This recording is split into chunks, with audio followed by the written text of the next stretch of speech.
You have given the surahs and the ayat from the Quran. Surah 1788 says, if all mankind and the jinn would come together to produce the like of this Quran, they could not produce it.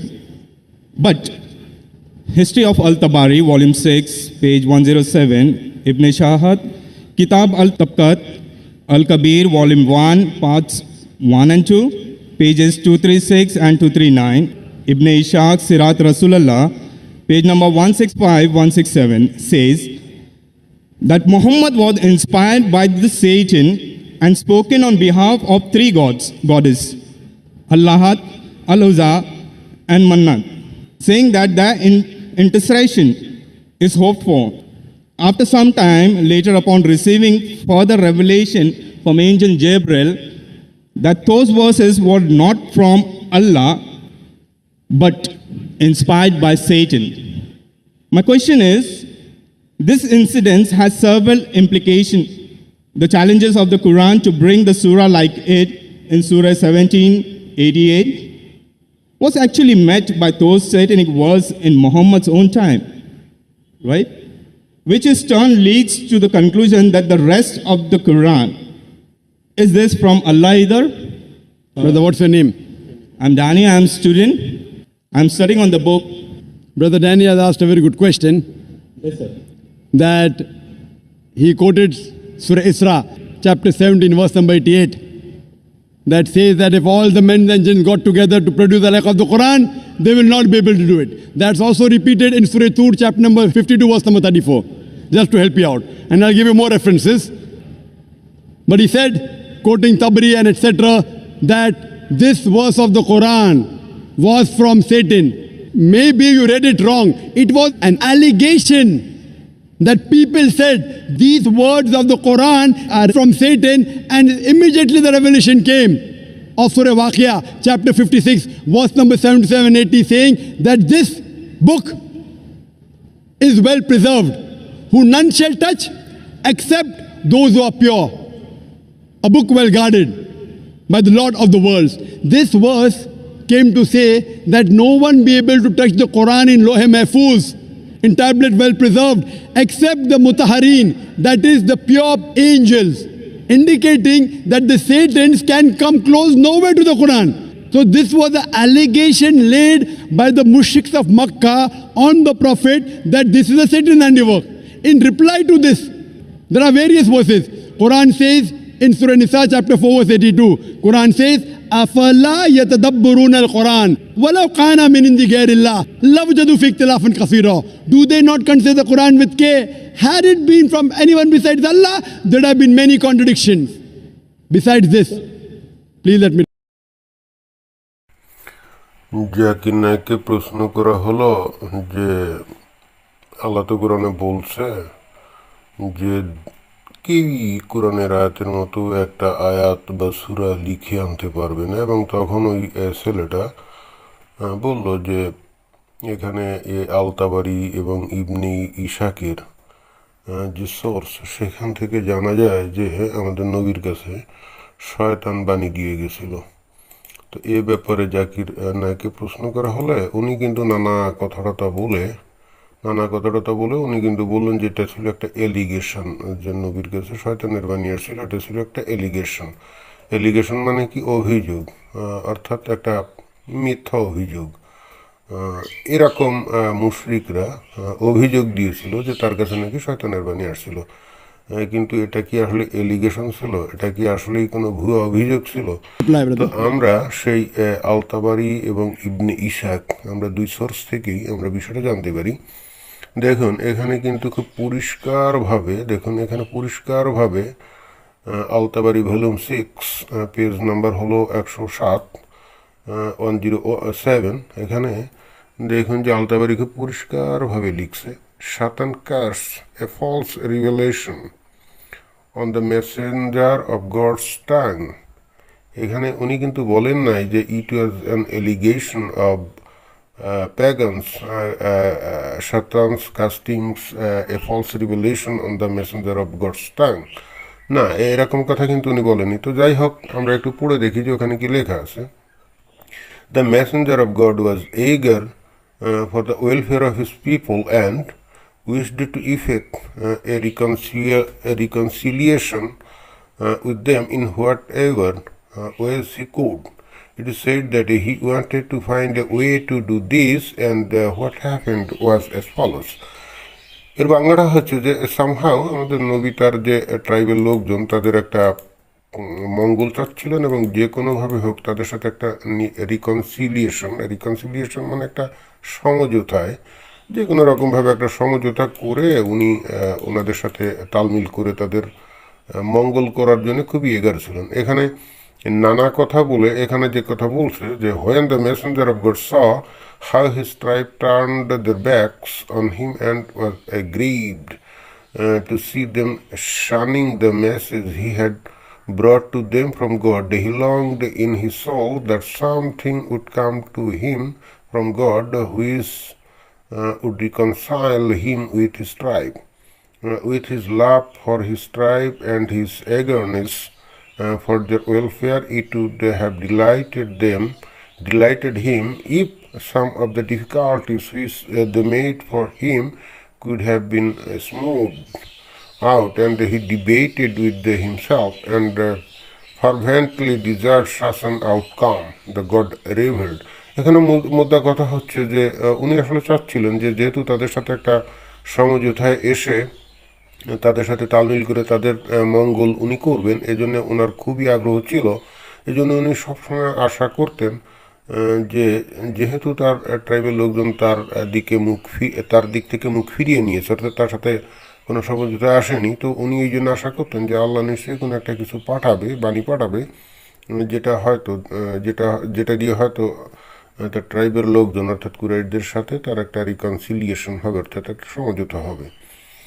তো এটা 108 পৃষ্ঠায় লেখা আছে, আল তাবারি volume 6 page 108।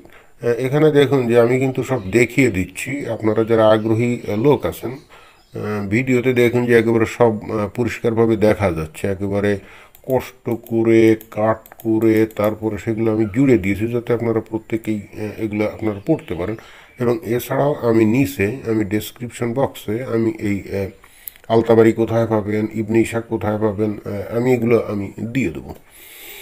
যাই হোক, এখানে বলছে যে এখন নবীর এই ইচ্ছার পরে কি হলো, উনি চাচ্ছিলেন যে আল্লাহ তার কাছে কিছু একটা পাঠাবে, তখন কি হলো, তখন কি ঘটনাটা ঘটলো দেখুন। যেখানে বলছে দেন গড রিভিলড, ঠিক আছে, তখন আল্লাহ কি পাঠালো, by the star when it sets, your comrade doesn't err, nor is he deceived, nor does he speak out of his own desire. And when he came to the words, have you thought upon Allah and Al-Uzza and Manat, the third, the other?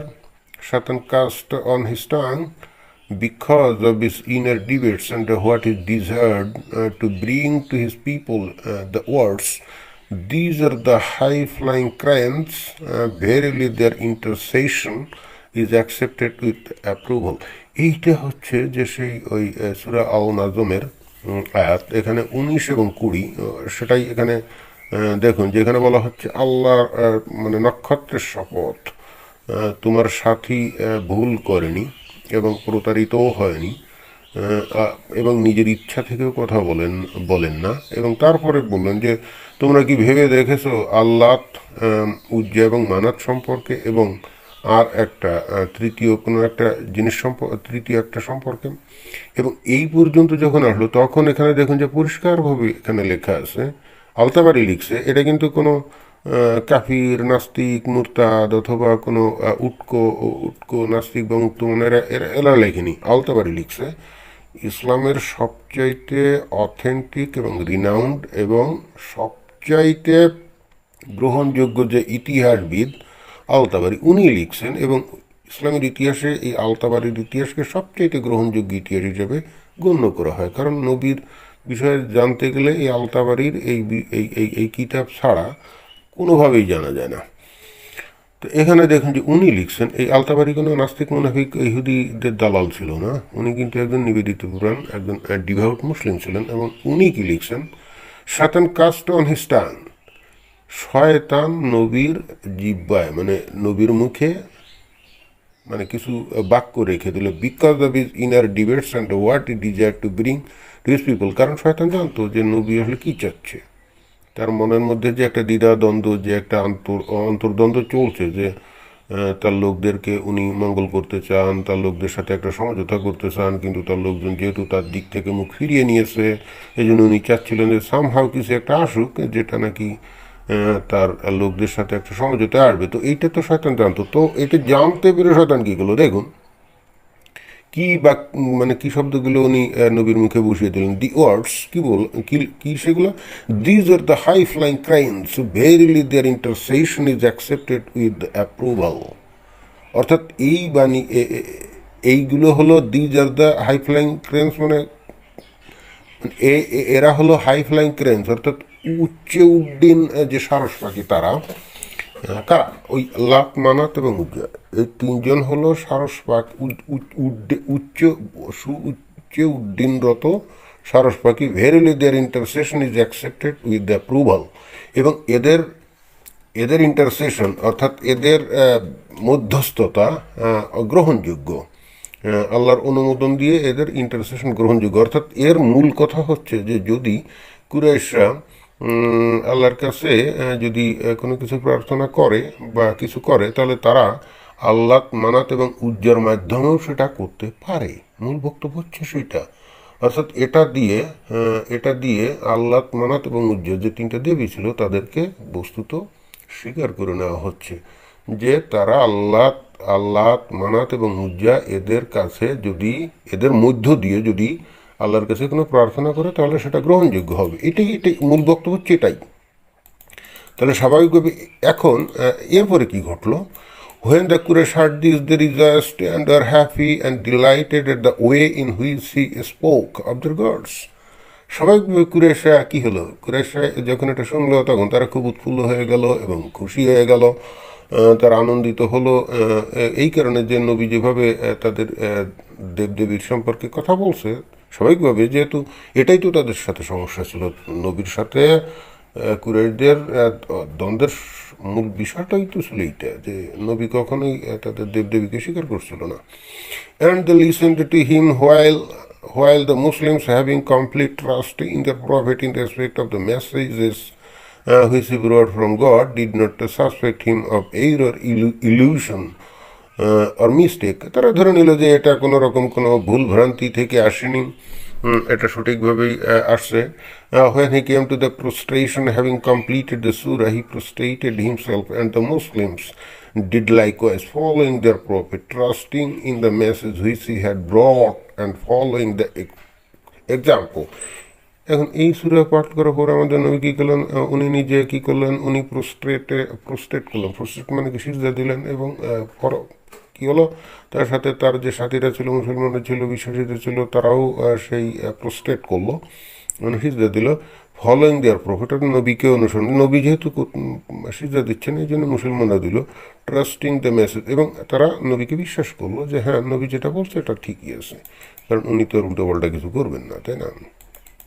তো তার মানে নবী এবং মুসলমানরা সবাই কি সিজদা দিল, কার কাছে সিজদা দিল, ওই কাবা ঘরের মধ্যে যেখানে নাকি ওই যে 360টা মূর্তি ছিল তার সামনে সিজদা দিল। এটা কিন্তু ঘটনাটা ঘটছে কিন্তু কাবা ঘরের মধ্যে, মানে সিজদা দেওয়ার বিষয়টা সেটা কোথায়, কাবা ঘরের নামাজ পড়ার বিষয় না, মানে সিজদা যখন দিচ্ছে এটা তো নিশ্চয়ই রাস্তাঘাটে মাঠে ঘাটে কোথাও হচ্ছে না, ঘটনাটা অবশ্যই কাবা ঘরের মধ্যেই হচ্ছে। সেখানে যেমন যে মসজিদে মানুষ জামাতে নামাজ পড়ার সময় সিজদা দেবে, ঘটনাটা তো সেরকম, এটা কাবা ঘরের মধ্যে হচ্ছে। এবং এটা হচ্ছে মক্কায় নাজিলকৃত যে সূরা তার বিষয়, অর্থাৎ সূরা আল নাজম, এটা কিন্তু মক্কায় নাজিলকৃত, এবং কুরাইশদের সাথে এই বিষয়টা ঘটছে।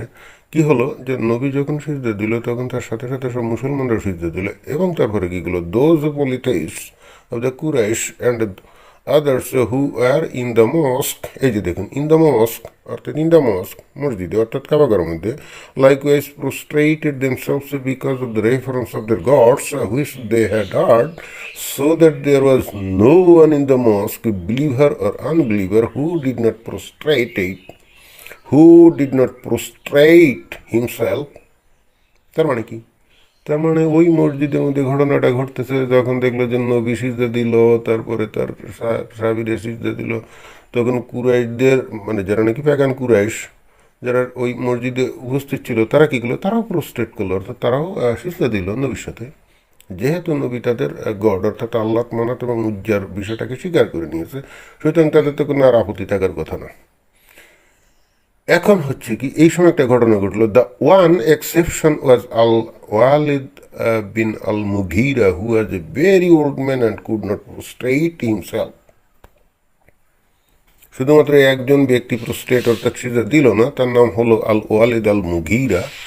খুবই বৃদ্ধ একটা লোক ছিল এবং সে প্রোস্ট্রেট, সে সিজদা দিল না। তারপর আপনার অনেক বড় কাহিনী আপনারা পড়বেন, পড়ে নেবেন। এবং এখানে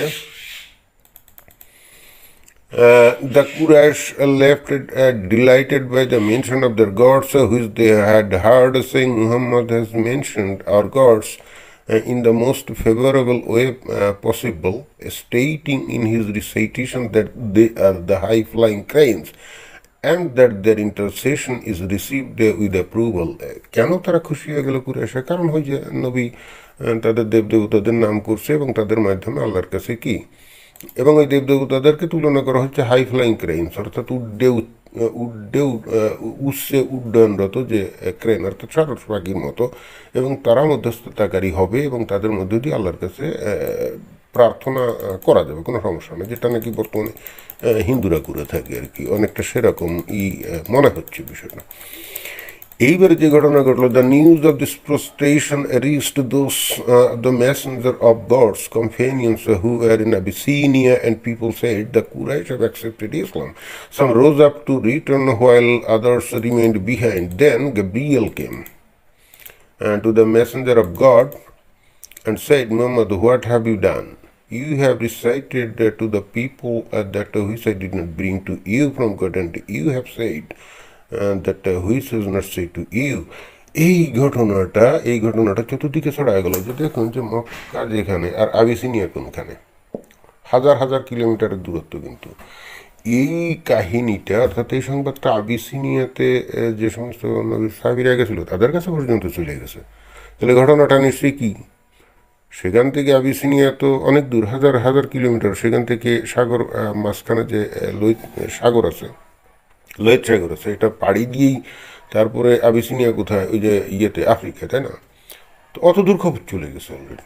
তো এটা কি মানে আজকের দিন নাকি যে মোবাইল ফোনে কেউ বলে দিল বা টেলিফোনে বলে দিল বা বিমানে করে গেল বা গাড়িতে করে গেল? না, তখন তো তারা পায়ে হেঁটে উটের পিঠে চড়ে যেত। তো এই খবর আবিসিনিয়ায় যেতে নিশ্চয়ই কয়েক মাস লাগছে, তার আগে কিন্তু যায়নি।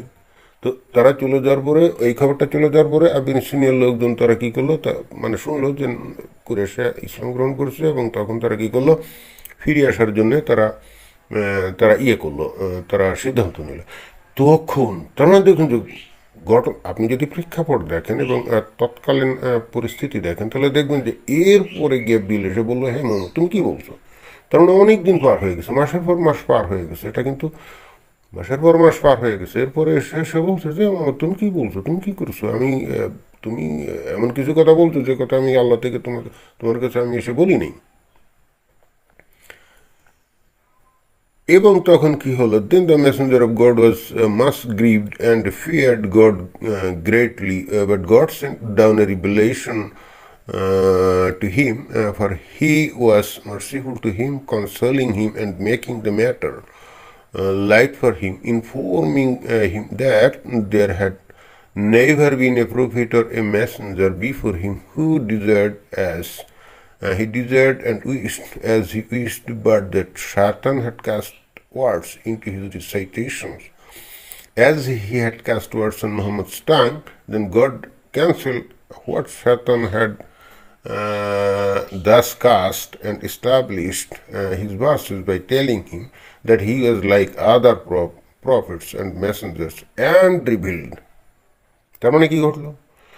তার মানে যখন দেখুন যে এর মধ্যে যে মাসের পর মাস চলে গেছে, গ্যাব্রিয়েল টের পায়নি, আল্লাহ টের পায়নি, এই বাণীগুলো যে আসলে শয়তানের বাণী সেটা কিন্তু টের পায়নি। আপনি যে মানে বারবার যে বলা হয় যে কোরআনের কোনো আয়াত জানতে গেলে আপনাকে বুঝতে হবে প্রেক্ষাপট। তো আমরা এই প্রেক্ষাপট চিন্তা করলে কোথায় মক্কা, যদি আমরা বর্তমানে যে জায়গাটা মক্কা সেটাকেই ধরি, তো কোথায় মক্কার কোথায় আবিসিনিয়া?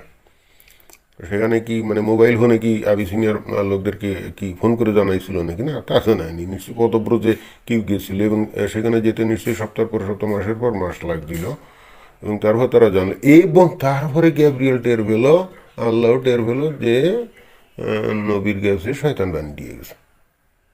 তখন আল্লাহ নবী কি হলো, খুব দুঃখপ্রাপ্ত হলো, এবং আল্লাহকে মানে আল্লাহর ভয়ে খুব ভীত প্রকম্পিত হয়ে গেল, এবং তখন আল্লাহ কি করলো, তাকে সান্ত্বনা দিয়ে নতুন করে বাণী পাঠালো এবং বলল, নতুন করে বাণী পাঠিয়ে ওই যে these are the high flying crimes whose intercession is accepted to the approval, ওই যে বাক্যটা, ওই যে একটা শয়তানের বাক্যটা, এইটা ইয়ে করা হলো, ক্যান্সেল করা হলো, এটা বাতিল করা হলো। তো কি রিভিল করলো এখন? এটা বাতিল করতে যে কি রিভিল করলো দেখুন, সেটা হচ্ছে যে never did he send a messenger or a prophet before you, but that when he recited Satan cast words into his recitation, God abrogates what Satan casts, then God established his verses. God is nowhere wise. দেখুন এখানে এই যে এটা কিন্তু এই যে পরে দেখুন যে এটা কিন্তু হলো সূরা হজের 52 নম্বর আয়াত, সূরা হজের 52 নম্বর আয়াত, এবং এই সূরা হাজটা কিন্তু নাযিল হয়েছিল মদিনায়, অথচ এই যে নাযিল হয়েছিল মক্কায়। এবং এই মক্কায় যে আয়াত নাযিল হয়েছিল, সূরা হাজ নাযিল হয়েছিল তার অন্তত মিনিমাম 3 থেকে 4 বছর পরে।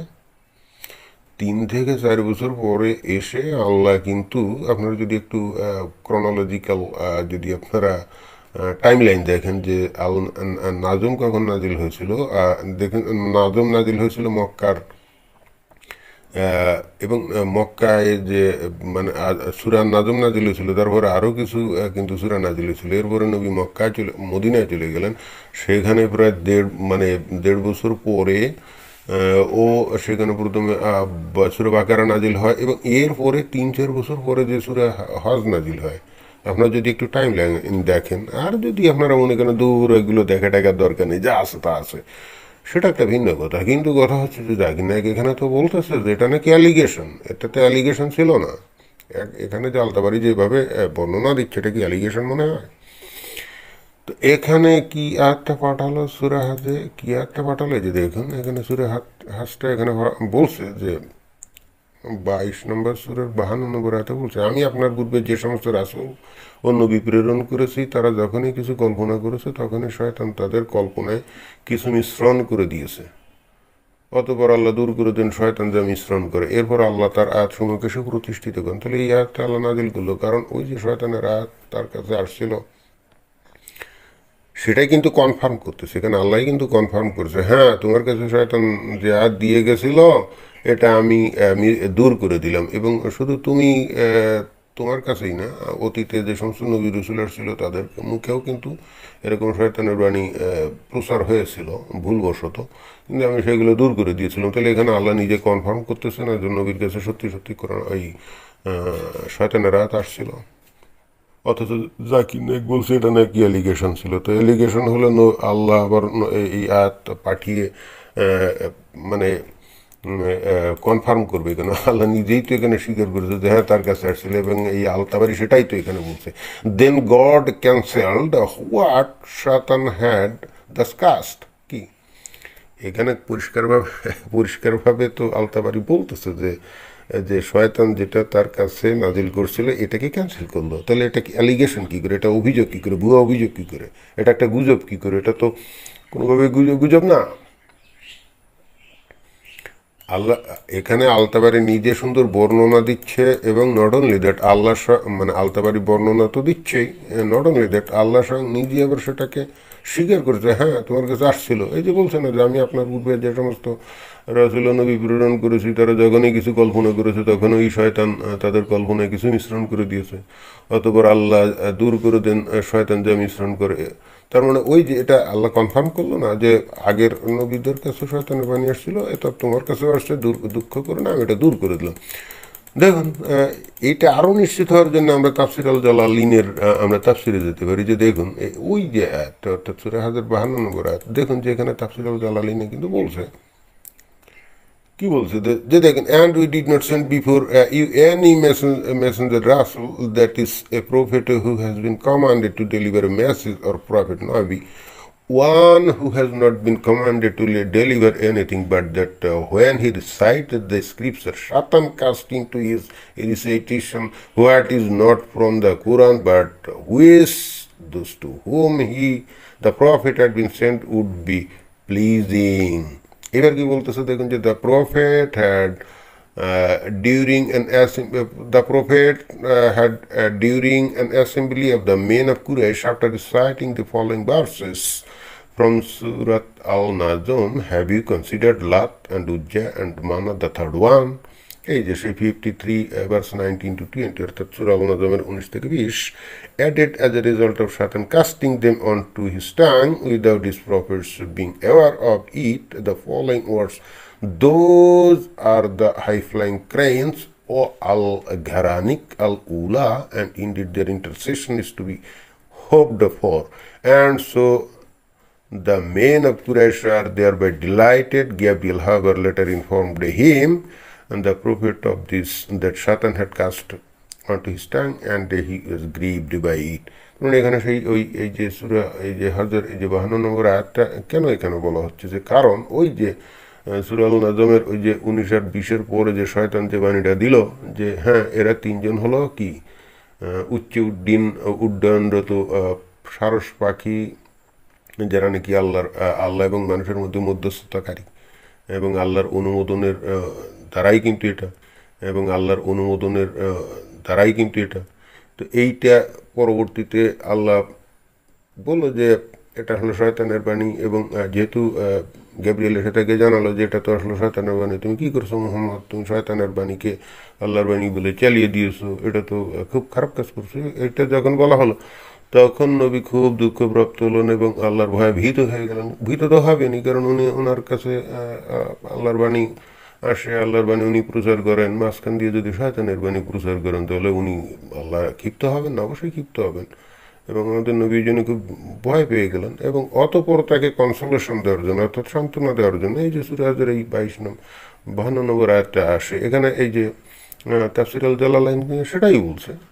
তাহলে এটা অ্যালিগেশন কী করে? অ্যালিগেশনটা কোথায়? মানে এটা তো অভিযোগ না, এটা তো ভুয়া কোনো অভিযোগ না, এটা বাস্তবে ঘটছিল, এবং বাস্তবে ঘটছিল বলে আল-তাবারী এই সমস্ত কথাবার্তা বলছেন। এবং আল-তাবারী বলছেন, আল জালালাইন সেটা বলছেন, কোরআনের আল্লাহ সেটা স্বীকার করে নিয়েছে, এবং এই জন্য পরবর্তীতে আয়াত পাঠিয়ে বলছে ঠিক আছে, আগেও নবী রসুলদের কাছে এ ধরনের শয়তানের বাণী আসতো, সুতরাং হে নবী তোমার এত ভয় করার কি আছে? ঠিক আছে, খালি ওই জায়গায় না, এই যে আমরা যদি সিরাত রাসূলুল্লাহ, ওই যে ছেলেটা যখন প্রশ্ন করতেছে তখন সিরাত রাসূলুল্লাহর এই বিষয়টাও উল্লেখ করছিল, যে বলতেছিল যে 165 এবং 166 পৃষ্ঠায় আছে হুবহু এই বিষয়ের ঘটনাটা, এই যে সিরাত রাসূলুল্লাহ ইবনে ইসহাক বা ইবনে ইসহাক পেজ 165 কেন বলছে, then got sent down by the star when it sets your comrade arts not and is not deceived. He speaks not from his own desire, and when he reads his words, have you thought of Allah and Al-Ujja and Manat the third one? Satan, when he was meditating upon it and desiring to bring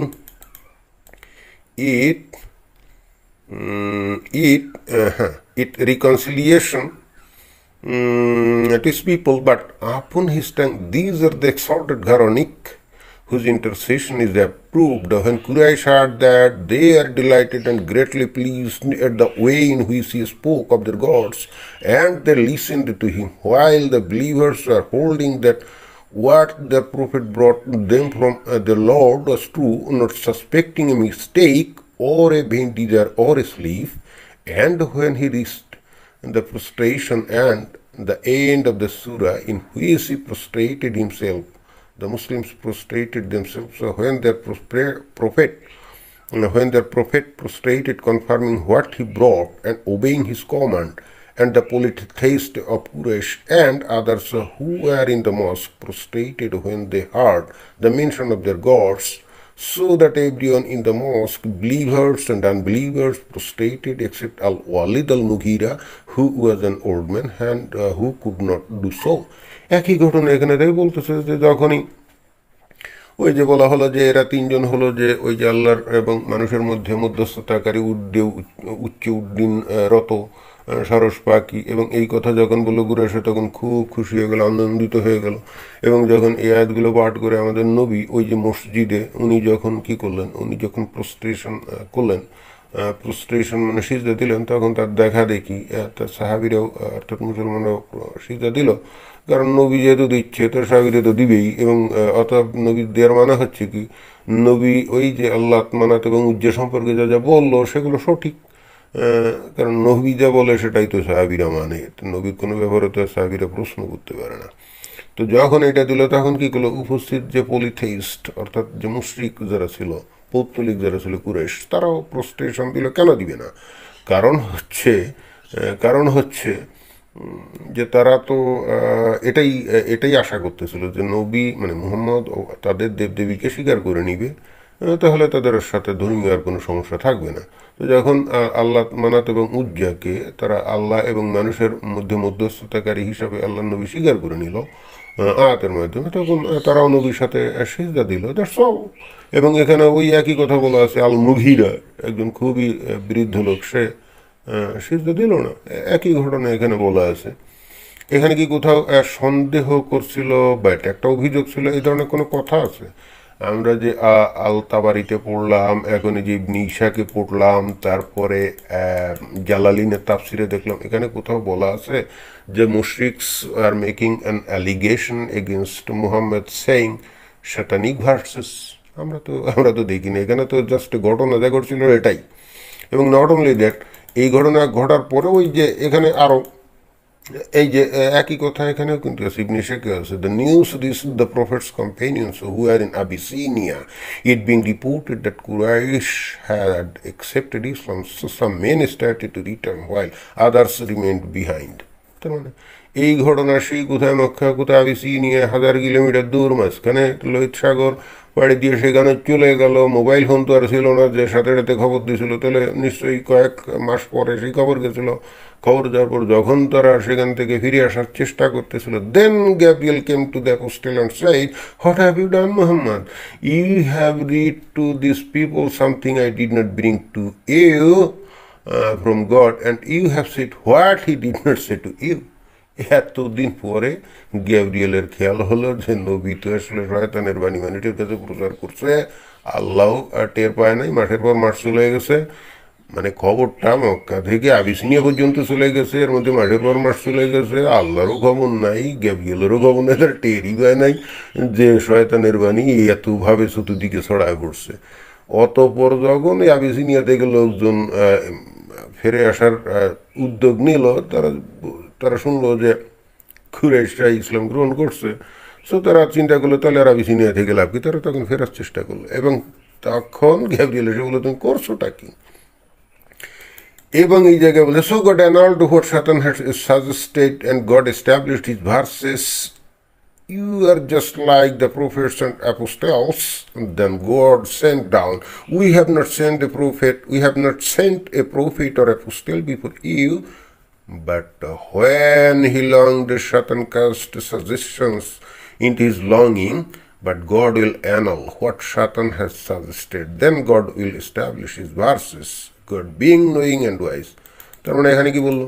ওই আগেই কথা, ওই যে সূরা হাজর যে 52 নম্বর আয়াত, সেখানে যে তোমার আগে অনেক নবী রাসূল আসছে যাদের কথার মধ্যে শয়তানের বাণী ঢুকিয়ে দিয়েছে, সুতরাং তুমি তোমার কাছে যে শয়তানের বাণী আসছিল অসুবিধা নেই, আমি এটা বাতিল করে দিলাম। এবং thus God relieved his prophet's grief and made him feel safe from his fears and annulled what Satan had suggested in his word. দেখছেন এখানে বলছে and annulled, কে annulled করলো, মানে কে বাতিল করলো আল্লাহ। তো এটা কি কোনো গুজব নাকি? এটা কি কোনো অভিযোগ নাকি? অভিযোগ হলে সেটা তো আর আল্লাহর বাতিল করার দরকার নেই। প্রত্যেকটা বর্ণনায় আর্লিয়েস্ট যে সোর্স আছে, ইসলামিক সোর্স আছে, যে সোর্সগুলোর উপরে পরবর্তীতে ইসলাম প্রতিষ্ঠিত, ইসলামের ইতিহাস প্রতিষ্ঠিত, গোটা নবীর জীবনের বৃত্তান্ত প্রতিষ্ঠিত, এই যে ইবনে ইসাক আল তাবারি, এদের কাহিনীর উপরেই কিন্তু আমাদের নবী মুহাম্মদের মানে জীবন কাহিনী প্রতিষ্ঠিত, তার ঐতিহাসিক বিষয়াবলী কখন কি করছিলেন সেই বিষয়টা প্রতিষ্ঠিত। আজকে আমরা যে বিভিন্ন ওয়াজে হুজুরদের বা বিভিন্ন অনুষ্ঠানে বা বিতর্কে যে ইসলামিক স্কলারদের নানা রকম কথাবার্তা বা নবী সম্পর্কে নানা রকম মানে জিনিসপত্র আমরা যে শুনি, তার সোর্স কি, তারা কোথা থেকে এটা জানে? তারা জানে ইবনে ইসাক এবং আল-তাবারি থেকে, ইবনে ইসাক এবং আল-তাবারি থেকে, এবং সেই ইবনে হিশাম থেকে। এখানে জানতে হবে প্রথমে সর্বপ্রথম নবীর বায়োগ্রাফি লিখছিলেন কে? ইবনে ইসাক।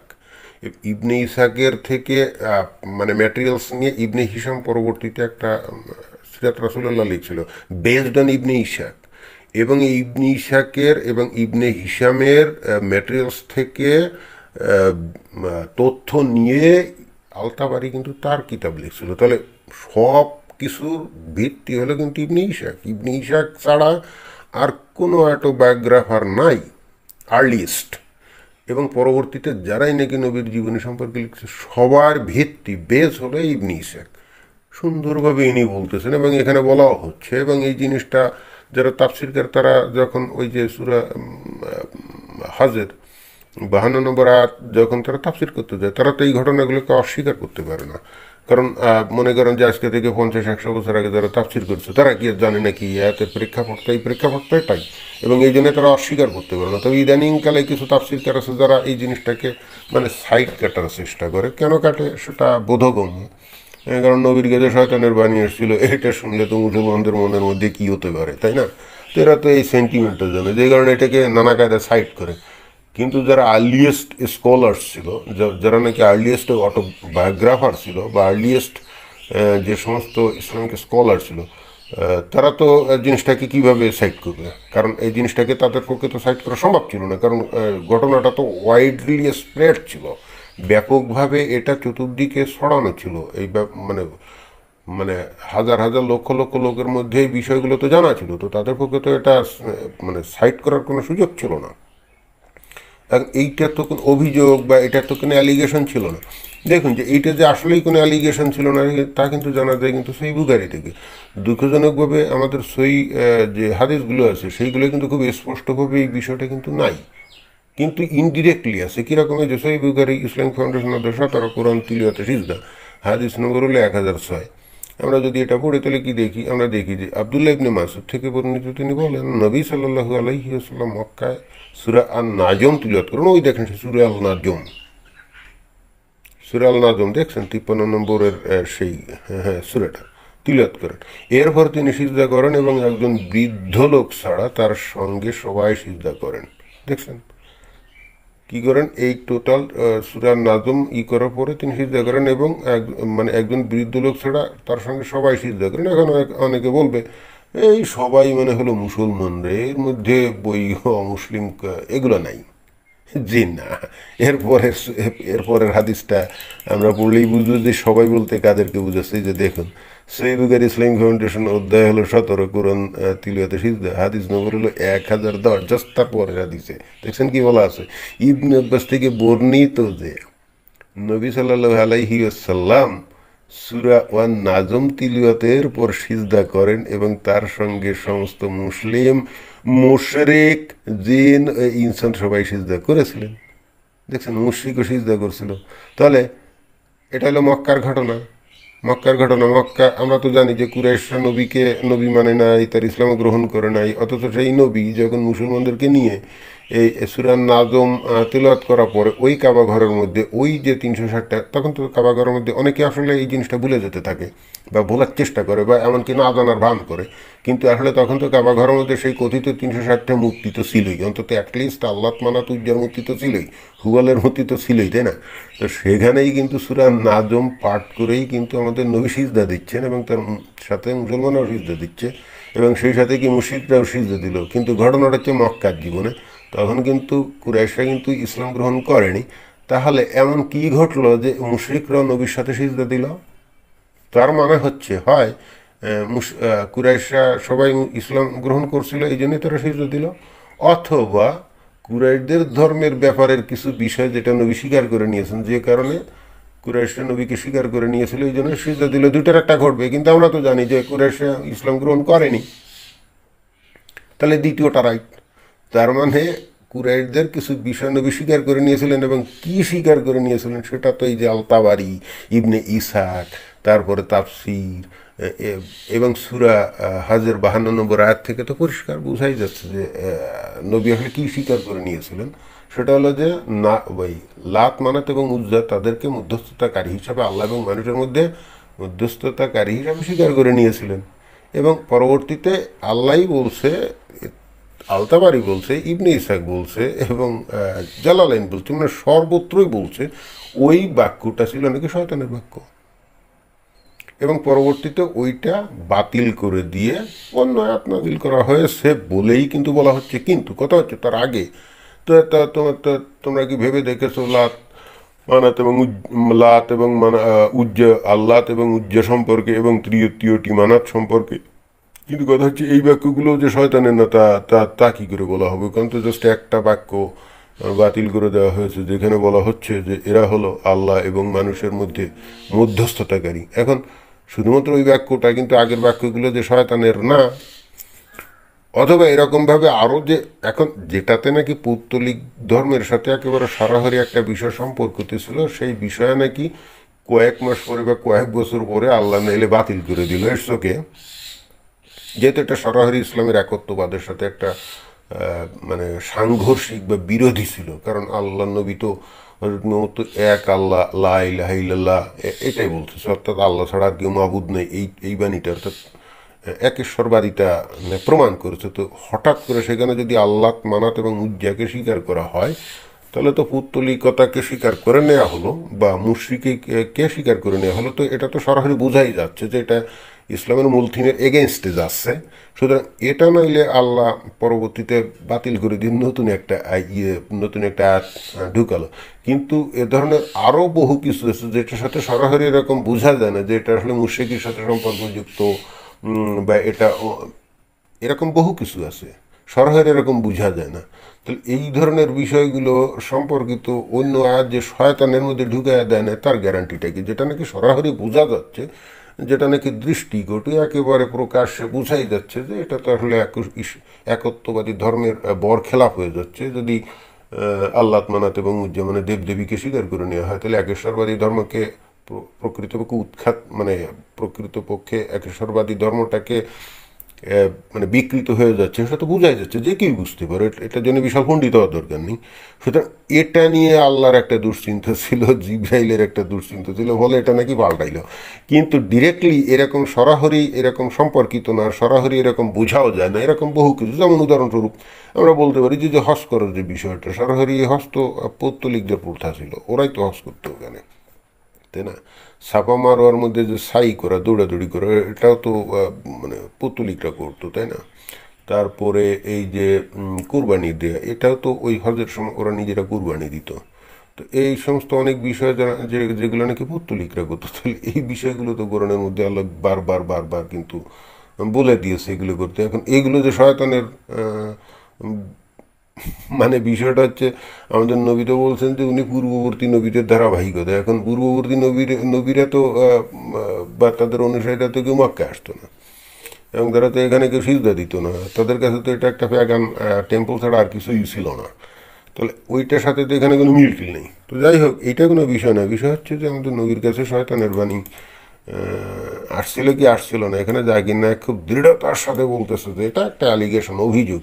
কিন্তু আমরা যে সোর্সগুলো পাই, আমরা যে আলতাবারি, ইবনে ইসাক, জালালাইনের তাফসির এবং বুখারি হাদিস এর থেকে আমরা কি দেখি? বিশেষ করে এই যে বুখারি হাদিসের এই যে অধ্যায় 17 কোরআন তিলাওয়াতে সিজদা, হাদিস নম্বর হলো 1010, এখানে খুব পরিষ্কারভাবে বলছে যে আল্লাহ নবী যখন সূরা নাজম পাঠ করে উনি কাবা শরীফের মধ্যে, সেই মূর্তি ভর্তি কাবা শরীফের মধ্যে উনি কীভাবে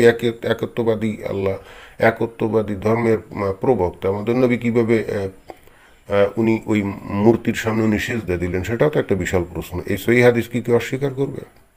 এটা কোথায় সিজদা করছিল? রাস্তায় নাকি মাঠে? না, এটা তো কাবা শরীফের মধ্যেই না, তাই তো? সেখানে তো মূর্তি ভর্তি ছিল, সেই কাবাঘরের মধ্যে মূর্তি ভর্তি ছিল না, তো তার সামনেই তো উনি সিজদা দিলেন। কীভাবে দিলেন? সহিহ হাদিস বাদ। তারপরে যে কোরআনের ওই সূরা হজের যে 52 নম্বর যে আয়াত, যেখানে আল্লাহ নিজেই বলে দিচ্ছে যে হ্যাঁ তোমার কাছে আল্লাহর বাণী আসছে, ওই শয়তানের বাণী আসছিল, তো এটা দুঃখ করার দরকার নেই, আগেও নবী রসুলের কাছে এরকম বাণী আসতো এবং আমি এটা দূর করে দিতাম, তোমারটাও দূর করে দিলাম, কারণ আল্লাহ তো স্বীকার করছে, তাই না? তো এখন এই যে যে জিনিসের এত সোর্স আছে স্বয়ং আল্লাহ স্বীকার করছে, সেই জিনিসটা জাকির নায়েক বলতেছে এটা নাকি একটা অভিযোগ, ভুয়া অভিযোগ, এটা নাকি মুশরিকরা তখন প্রচার করতো। সমস্যাটা হচ্ছে যে এটাই কিন্তু তার শ্রোতারা, আপনারা দেখুন যে তার সামনে শ্রোতারা সবাই কিন্তু মুসলমান, তারা এই জিনিসটাই শুনতে চায়, আর জাকির নায়েকও সেটা জানে। এই জন্যে জাকির নায়েক এই ধরনের কথা বলার সাথে সাথে তারা হাতে তালি দিয়ে মানে লাফাতে থাকে। এই গুলিবেল পিপলগুলো, এরা হাতে জীবন কোনো কোরআনও পড়ে না, হাদিসও পড়ে না, তাফসিরও পড়ে না, এই যে আলতাবারিও পড়ে না, ইবনে ইসাকও পড়ে না, এখানে কি লেখা আছে তা জানেও না। কি দৃঢ়তার সাথে এই ছেলেটা কিন্তু ইবনে ইসাক আলতাবারি থেকে রেফারেন্স দিয়ে কথা বললো, এবং সেখানে কিন্তু অ্যালিগেশনের কোনো বিষয়টা নেই, অথচ জাকির নায়েক কি দৃঢ়তার সাথে বললো ওটা নাকি একটা ছিল অ্যালিগেশন। কিন্তু যে আলতাবারি এবং ইবনে ইসাক, এটাকে কি উনি অস্বীকার করছেন নাকি? না, উনি কিন্তু বলেননি যে ওগুলো ভুয়া। উনি কিন্তু বলেন না ইবনে ইসাক যা লিখছে এটা ভুয়া, আলতাবারি যা লিখছে এটা ভুয়া, এটা কিন্তু বলেনি। কারণ এটা বললে ইসলামের মূল ভিত্তি, তাই তখন এই যে আমাদের নবী সম্পর্কে যত ইতিহাসের যে বিষয়টি আমরা জানি, কোনোটারই কোনো অস্তিত্ব থাকে না, কারণ ইবনে ইসাক এবং আলতাবারি এর হলো মূল ভিত্তি। সুতরাং জাকির নায়েক তো বলতে পারে না যে এটা বাতিল, এটা আমরা মানি না। সুতরাং এটা বলার তার কোনো উপায় ছিল না। কিন্তু অ্যাট দ্য সেম টাইম দেখুন, আলতাবারি বা ইবনে ইসাকে তো বলে নাই যেটা ইলিগেশন ছিল, তারা বরং সুন্দর বর্ণনা দিয়ে গেছে ওয়ান আফটার অ্যানাদার হলে কী কী ঘটনাগুলো ঘটছিল। অথচ এই লোকটা এসে এই মিথ্যা কথাটা এখানে বললো হাজার হাজার লোকের সামনে, যে এবং যেটা নাকি পরবর্তীতে টিভির মাধ্যমে লক্ষ লক্ষ কোটি কোটি জনসাধারণের কাছে পৌঁছে যায়। মুশকিলটা হচ্ছে দেখুন, এইরকম একটা বিশাল মিথ্যে কথা সে দাম করে এত মানুষের মধ্যে বলে ফেলতেছে। প্রশ্ন হলো কেউ কি এটা নিয়ে তাকে কোনো প্রশ্ন করে না? জি, করে কিনা জানি না। আর যদি কারো প্রশ্ন থাকেও, তাকে করার সুযোগ আছে কিনা সেটাও মনে হয় যথেষ্ট টাফ ব্যাপার। কিন্তু মোদ্দা কথা হচ্ছে মুসলিম মাইন্ডসেটটা কি? মুসলিম মাইন্ডসেটটা হচ্ছে আপনাকে বুঝতে হবে সাইকোলজি, এটা বিষয়টা হলো কমপ্লিটলি সাইকোলজিক্যাল ব্যাপার। কোনো মুসলমান কি স্বীকার করবে নাকি যে শয়তান আল্লাহ নবীর কাছে বাণী দিয়ে গেছিল, বা এগুলো তো তারা জীবনে কোনো দিন শোনেও নাই, যেহেতু তারা কোরআন হাদিস পড়ে না, তাফসির পড়ে না, ইতিহাস পড়ে না, কিচ্ছু তো পড়ে না। তারা তো মা বাপের কাছ থেকে ইসলাম শিখে তারপরে নামাজ রোজা করে, ওইভাবেই তারা মুসলমান। এবং কিছু ধর্ম প্রচারক ভালো ভালো কথা বলে, ওইভাবেই মুসলমান।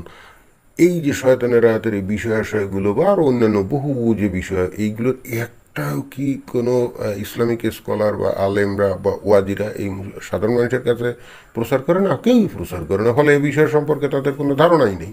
সুতরাং হঠাৎ করে যখন তারা যদি শোনে যে শয়তান নবীর কাছে বাণী দিয়ে গেছিল, হোক পরবর্তীতে এটা বাতিল করে দিয়েছিল আল্লাহ, কিন্তু দিয়ে যে গেছিল এই জিনিসটাই তো তারা কল্পনা করতে পারে না।